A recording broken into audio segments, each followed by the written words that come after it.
Welcome to Crisis in Perception, where we examine the systems shaping our world. And today is going to be, well, it's going to be a bit of a departure for us. Yeah, a massive departure, actually. Right, because usually we're sitting here dissecting, global supply chains or algorithmic biases in tech or the collapse of complex historical civilizations. We like hard data. We like concrete systems, things we can measure. Exactly. We like structural analysis. So when I put Good Boundaries and Goodbyes by Lysa TerKeurst on the stack for this week's deep dive, I could practically feel your skepticism radiating through the screen. I mean, I have to be honest, I really did hesitate. I looked at the cover, I looked at the title, and I thought, okay, this is a memoir. Yeah. It looks like a book you'd find in the self-help section, or maybe specifically the Christian living or divorce recovery section. And, those are fine genres, obviously, but that's not what we do here. No, it's not. We analyze structural engineering, not heartbreak and personal drama. And that is a completely fair assessment based on the cover. On the surface, it absolutely is a memoir. It's the story of the author navigating a marriage that is just imploding due to addiction and infidelity. Right. It's highly emotional. It's raw. Yeah. But the reason this text is on our desk today, and the reason I insisted we do a deep dive on it, is because we aren't going to read it as a memoir. We aren't looking at it as devotional advice or a self-help summary. We aren't. No, we are going to treat this text as a data set. We are treating the author's deeply personal experience as a case study in systems failure. Systems failure. Okay, see, now you're speaking my language. Because when you frame it that way, it really does change the reading experience completely. It completely flips it. When you strip away the narrative of just, sadness or betrayal, and you look at the raw mechanics of what actually happened, you realize this isn't just a story about a bad marriage. What is it then? It is a manual on what we are going to call relational governance. Relational governance. I like that term. Yeah, it's essentially asking, how do we rule our own lives? How do we police our borders? How do we manage trade agreements, both emotional and logistical, with other human beings? Right, because every intimate partnership is essentially a microsystem. Exactly. And the central argument we're going to stress test today is that most of us are operating our relationships based on a fundamental structural error. A crisis in perception, if you will. And what is that error exactly? Just to lay it out for the listener right at the top. The error is that we view relationships almost entirely through the lens of emotion. We think they run on love, loyalty, kindness, hope, potential. I mean, that sounds nice. That's what literally every song on the radio is about. It sounds lovely. But the argument here, the structural reality, is that while relationships obviously involve emotion, they actually function on the mechanics of governance. Okay, unpack that. They run on rules, jurisdiction, access, and consequences. And when you try to run a government purely on vibes and hope, the state collapses. Vibes-based governance. That actually explains a lot of failed startups I know, not just marriages. It explains a lot of failures across the board. Yeah. But in the domestic sphere, the consequences of vibes-based governance are just devastating. Yeah. Just to give you, the listener, the briefest context on the source material so you understand the data set we're working with here. Lysa TerKeurst is a very prominent author. She ran a massive nonprofit.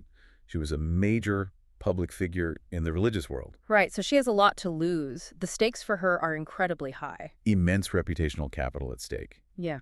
And privately, she was navigating a marriage that was being decimated by her partner's addiction and deception. And she stayed in that system for a long time, didn't she? For years. Years. Okay. She tried to fix this structural problem using the tools she was handed by her culture and her religion. Tools like patience, forgiveness, long-suffering, silence, moral endurance. Exactly. The narrative of, if I just love him enough, he will change. Or if I am just patient enough, the system will eventually self-correct. And the result of applying those tools? Total systemic collapse. The data clearly shows that those tools didn't fix the breach. They actually widened it. Wow. So what we're going to do today is audit that failure. We're going to look at the access and responsibility protocols she eventually had to develop just to survive. We're going to analyze the incentives that keep us trapped in these bad systems too, right? Yes.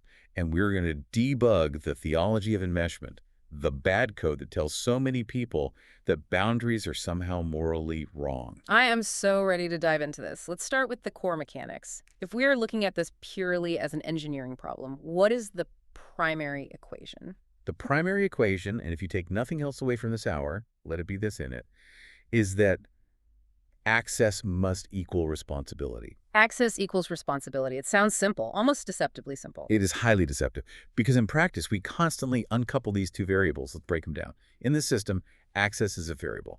Think of it on a sliding scale from 0 to 10. Okay, let's define the scale for the listener. What is level 0 access? Level 0 is a total stranger. I don't know you. You cannot come into my house. You don't have my phone number. You have absolutely no impact on my daily operations. Makes sense. And level 10? Level 10 is maximum clearance. You have physical entry into my home. You have digital entry into my passwords. You have financial entry into my bank account. The highest stakes logistics. Right. But most importantly, and this is where the system gets incredibly fragile, you have emotional and spiritual entry. You have the map to my vulnerabilities. You know what makes me cry. You know my deepest insecurities. So level 10 is total, unfiltered transparency. Correct. Now, think about any other high-security system, let's say a global data center or a bank vault or a nuclear power plant. How does someone get level 10 access in those environments? They have to be vetted, deeply vetted. They need clearance. They need a proven track record. You don't just hand the nuclear codes to a guy you met at a coffee shop because he has a nice smile. Yeah. Exactly. You require responsibility. This is the constraint variable in our equation. And TerKeurst makes a critical distinction here that I think trips everyone up when it comes to relationships. What's the distinction? Responsibility is the demonstrated ability to manage that access safely. Demonstrated. That is the key word there. It is the only word that matters. It is not the promise to be safe. It is not the intention to be safe.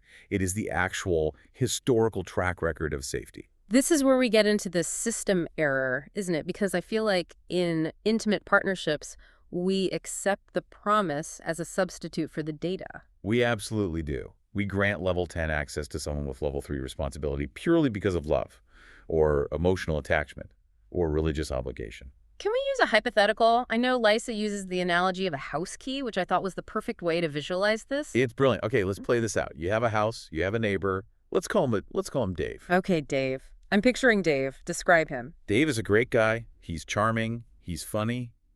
But Dave is a little chaotic. How chaotic? Well, let's look at the data. 3 times in the last month, Dave has walked into your house without knocking and broken a lamp. He just knocks it over. Smash. Okay, so we have clear behavioral data. Dave is a lamp breaker. Right. Now, after he breaks the lamp, what does Dave do? He feels terrible. He cries. He sweeps up the glass. He looks at you and says, I am so sorry. I love your lamps. I promise I will never break another lamp again. He is very convincing. He has level 10 intention. He really wants to be a non-lamp breaker. Exactly. But based on the actual data, what is his responsibility score? It's a 2, maybe 1. He's a demonstrated hazard to the furniture. Right. So you are going out of town for a week. Dave asks for your house key so he can water your plants.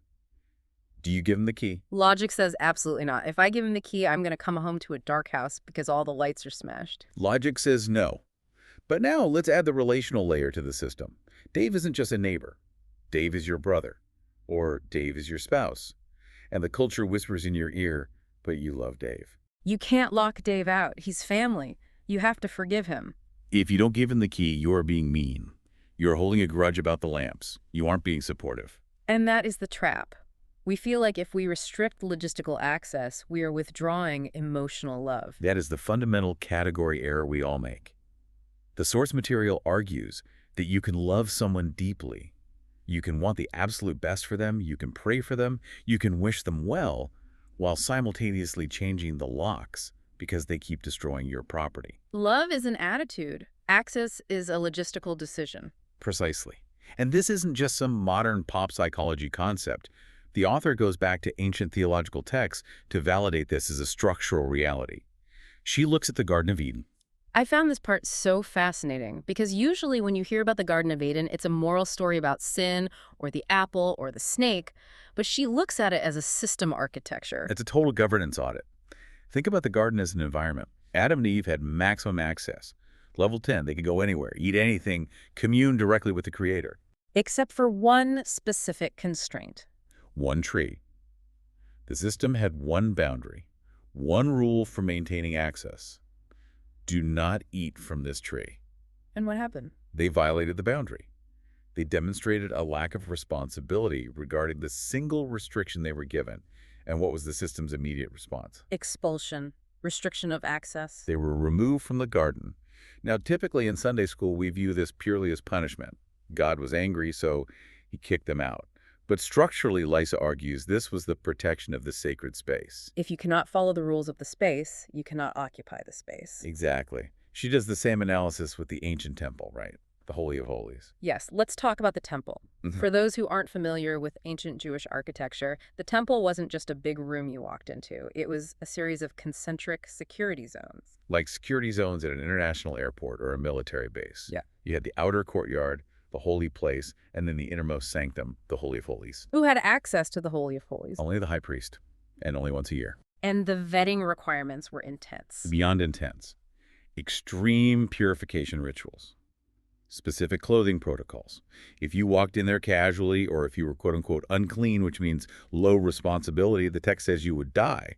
The system would terminate you. So the argument here is that God, the ultimate authority in this particular worldview, designs systems where access is tiered. It is not universal. It is strictly based on alignment and demonstrated purity. Which is such a massive flip from the modern, watered-down idea that God is love, therefore God has no boundaries. God has gates. I think that was the line that stuck with me the most. God has gates. And if the architect of the universe uses gates and walls and security protocols to protect what is holy, why do we think we are being somehow more spiritual than God by having no doors on our own lives? Why do we think holiness means being a doormat? It really exposes the arrogance of our lack of boundaries.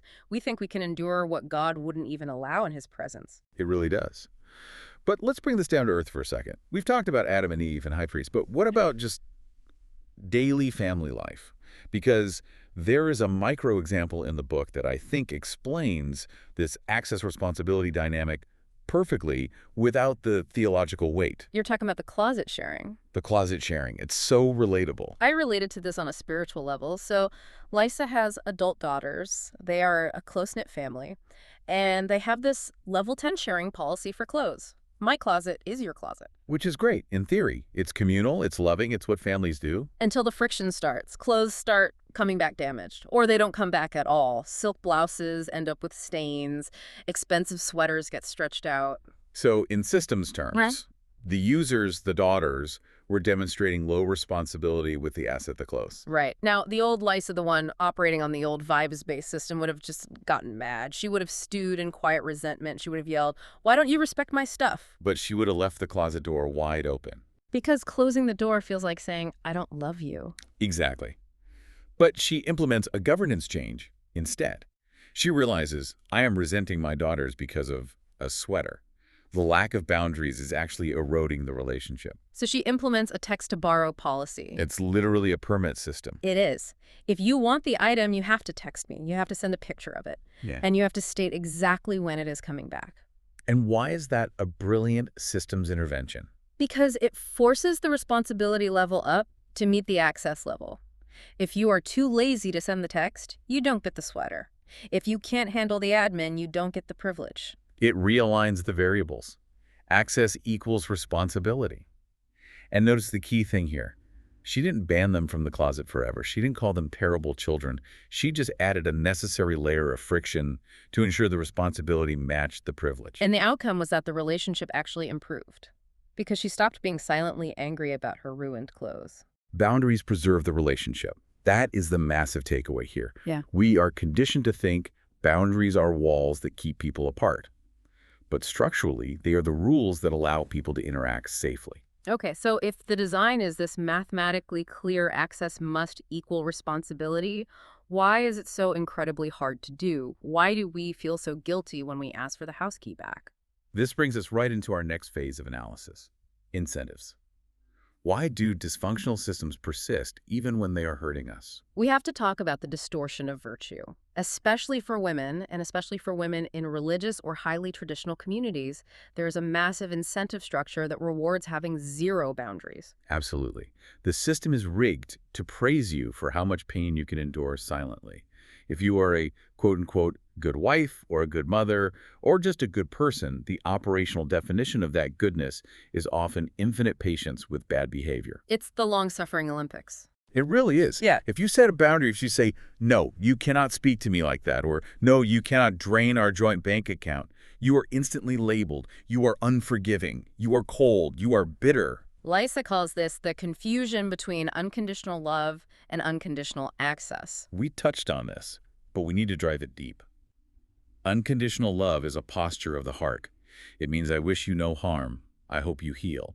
Unconditional access is a logistical nightmare. But the cultural narrative insists that if we love unconditionally, the door must never be locked. And that leads directly to the logic of enabling. There's a theological distinction TerKeurst makes here that I think is incredibly useful as a mental model, even if you are coming at this from a purely secular viewpoint. The difference between sin and iniquity. I hadn't heard this distinction defined this way before reading the source material. It felt like a minor technicality at first, but it's actually crucial for systems analysis. It's highly practical. So sin, in this specific framework, is the action. You missed the mark. You broke the lamp. You lied about where you were. Okay. A mistake. A bad choice. An event. Right. Iniquity, as she defines it through her research into the original Hebrew text, is about the character or the motivation behind the action. It's the twisting. It's the distortion of reality. Give me an example of the difference in real life. Okay, breaking the lamp is the sin. Iniquity is when I break your lamp and then I look you dead in the eye and say, why did you put that lamp there? You know I'm clumsy. This is your fault for setting me up to fail. Or I didn't break it, it just fell. Exactly. It's the gaslighting. It's the absolute refusal to own the reality of the damage. It's the posture of the heart that defends the bad action. And here is the incentive trap. If the host, the person setting the boundaries, focuses all their energy on managing the guest's behavior, the guest has zero incentive to ever change. Why would they? Think about it. If I break the lamp and you sweep it up and you buy a new one and you apologize to me for the mess, why on earth would I stop breaking lamps? You wouldn't. I've made it entirely frictionless for you to be destructive. I have effectively subsidized your destruction. Exactly. You are funding the chaos. And this brings us to a really powerful note from Lysa's counselor, a man named Jim. Jim is arguably the MVP of this entire book. Jim drops some serious structural wisdom. He really does. Jim warns her about abandonment. Now, usually, the reason we don't set boundaries is because we are terrified that we will be abandoned. If I say no, he will get mad and leave me. Right. It's the fear of rejection that keeps us compliant. But Jim flips the script entirely. He says, allowing someone access without accountability will eventually lead to abandonment anyway. That's a paradox. Explain the mechanics of that. Think about how the system degrades over time. If you grant level 10 access without requiring responsibility, eventually one of two things must happen. Scenario A, you, the host, completely burn out. You get physically sick. Your nervous system collapses. You literally have to abandon the relationship just to survive. So I end up abandoning the relationship to save my own life. Exactly. You flee the burning building. Or, scenario B, the other person, the guest, effectively abandons the relationship from the inside because they are no longer relating to you as a human being. What are they relating to me as? A resource. They are using you. They are extracting from you. They have abandoned the social contract of partnership. You are just an appliance to them at that point. So the relationship is already dead. The body is just still warm. Precisely. By refusing to set limits to, quote-unquote, save the relationship, the caregiver actually guarantees the relationship's demise. That is heavy. But it explains perfectly why these dysfunctional systems can drag on for decades. We are trying to avoid the ending, but we are actually accelerating the rot by not pausing the access. And the cost of that acceleration, the outcomes of running this bad code day after day, that brings us to the next phase, the outcomes of poor governance. We really need to talk about what dysfunction actually looks like in practice, because we throw that word around a lot. Oh, that's a dysfunctional family. But Lysa paints a picture of it that is just so visceral. The floodlights. The floodlights. This story, I mean, it's funny in retrospect, but it's also deeply horrifying when you analyze it. It is the perfect, terrifying metaphor for how humans normalize chaos. So tell the story for the listeners who haven't read the book. Let's look at the mechanics of this. Okay, so Lysa's living in her house. The marriage is in a very bad place. And physically, the house is breaking down. The wiring is shot.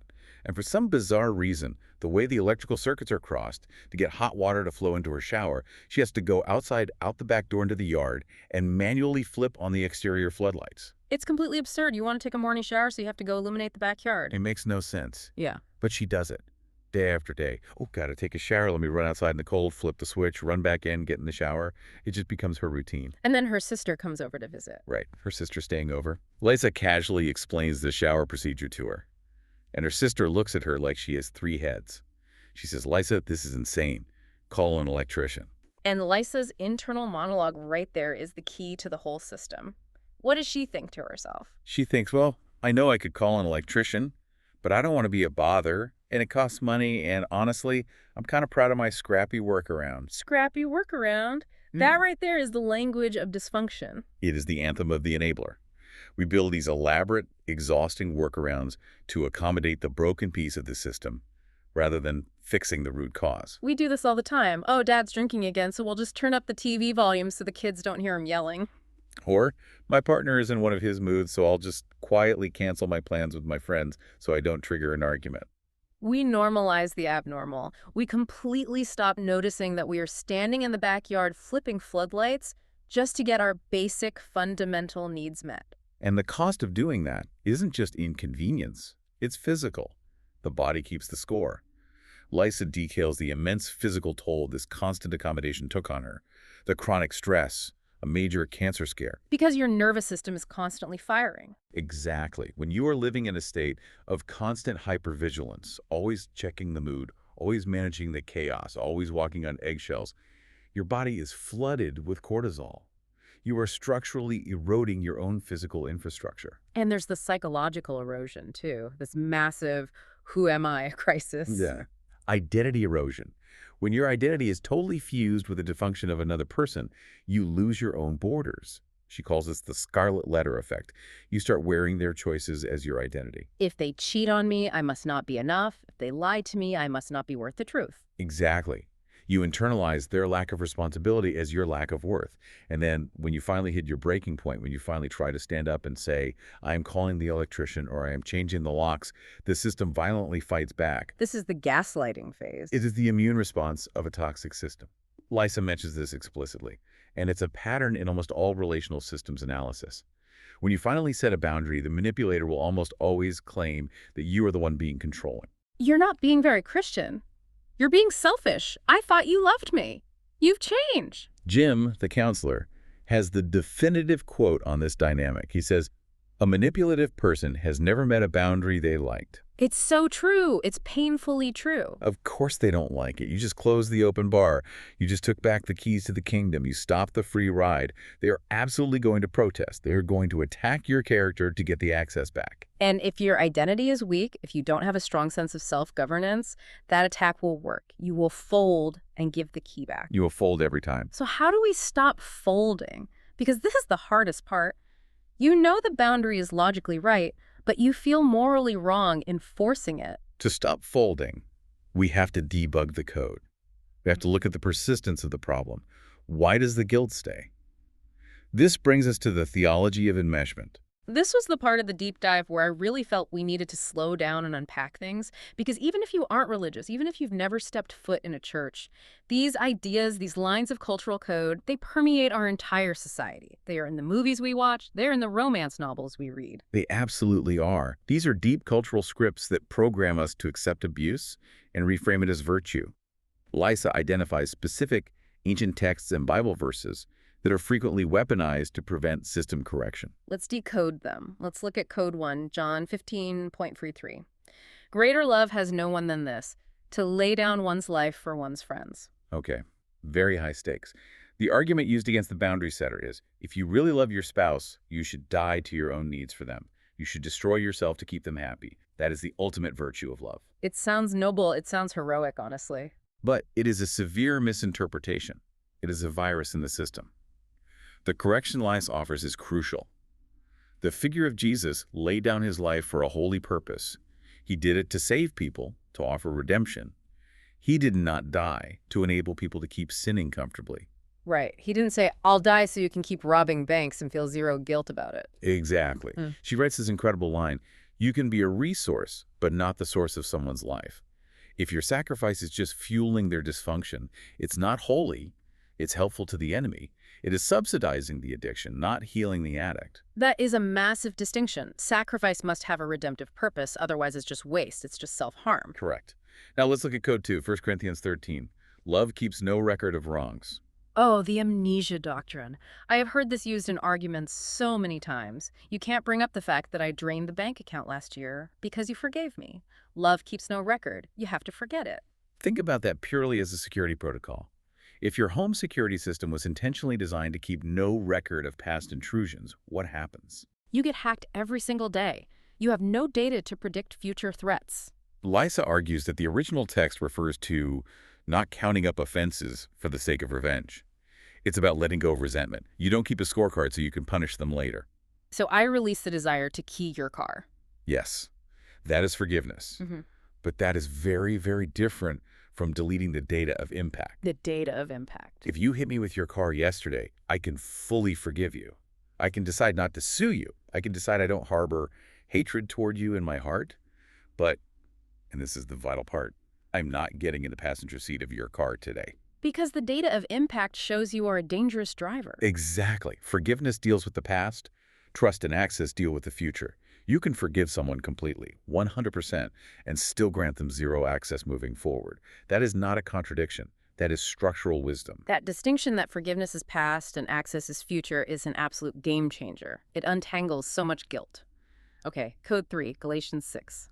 Carry each other's burdens. This one is my favorite from a pure systems perspective because it comes down to a literal translation error in how we think about the concept of weight. The original text actually uses two completely different Greek words here, right? Yes. In one verse it says, carry each other's burdens. The word there refers to a boulder, a crushing, unmanageable weight, a tragedy, a sudden cancer diagnosis, a house fire, a massive layoff. Things clearly too heavy for one human to lift alone. We share the boulders. Right. We are a communal species. But just a few verses later, the text says, each one should carry their own load. The word for load there is entirely different. It's like a soldier's backpack. A daily knapsack. It's your daily kit. It contains your personal responsibilities, your emotional regulation, your daily choices, your reactions to stress. So the misinterpretation is thinking I have to carry your backpack for you. Right. If I carry your backpack, I am stealing your personal responsibility. I am enmeshing myself in your system. If I am constantly managing your emotions for you so you don't explode, I am carrying your load. And if I'm busy carrying your load, I probably can't carry my own. Exactly. You collapse under the double weight. Knowing the difference between a burden, a crisis we share, and a load, a daily responsibility we must carry alone is essential for relational governance. And finally, the nuclear code. Code 4, 1 Peter 3, submission. Wives, submit to your husbands. This single phrase has been used to justify absolute compliance with abuse for centuries. He's the head of the house. You have to do what he says, even if it's destructive. How does she reframe this? Because you can't just ignore the text if you are operating within that specific faith tradition. She reframes it brilliantly through the lens of hierarchy and human dignity. She argues that biblical submission cannot include participating in sin or devaluing human dignity. If submitting to your husband means destroying the temple, meaning your body, your mind, your sanity that God created, you are actually rebelling against the higher authority by submitting to the lower authority. That is a fascinating jurisdictional argument. It is entirely jurisdictional. God is greater than the self, which is greater than the spouse. You cannot truly honor the spouse by dishonoring the self or God. If the order comes down from the spouse to accept abuse or tolerate infidelity, that order is structurally void, because it violates the constitution of the higher authority. That empowers the individual to say no as an act of profound obedience rather than an act of rebellion. Exactly. It frames boundaries as a spiritual duty, not a spiritual failure. It is protecting the system as it was designed to be protected. This brings us to a really crucial pivot point in the analysis. We've looked at the design, we've looked at the incentives, the massive physical costs, and the bad code keeping it all in place. But there's a moment in the book where Lysa asks a question that really sums up the whole struggle. She talks about the red flags. Yes, the red flags. She writes this line, "Why is it that a flag literally has to be on fire before I tilt my head and say it might be red?" It's such a visceral image. The flag is literally engulfed in flames, and we're still standing there debating the color palette. We are deeply trained to ignore data points. Addiction, lying, financial ruin, aggression. Yeah. We ignore the reality of the data in favor of the potential of the person. Oh, but he has so much potential. He's just going through a really hard time right now. We fall in love with the potential imaginary version of the person, not the actual data-generating person standing in front of us. We expect adult behavior from emotionally immature people. And this leads to what she calls the glass of water analogy. The equilibrium problem. Picture a glass of water sitting on a table. The water always seeks its own level. It becomes flat. In a relational system, you have an equilibrium. If you are healthy, if you are highly functioning, and the other person is deeply unhealthy and low functioning, you cannot maintain an intimate connection without the water leveling out. And since you cannot force them to rise to your level of health, You have to sink. You cannot have a healthy relationship with an unhealthy person without sinking to their level of dysfunction to maintain the connection. Unless you separate the water. Unless you put a physical or logistical glass wall between you. So this brings us to the core analytical question of the episode.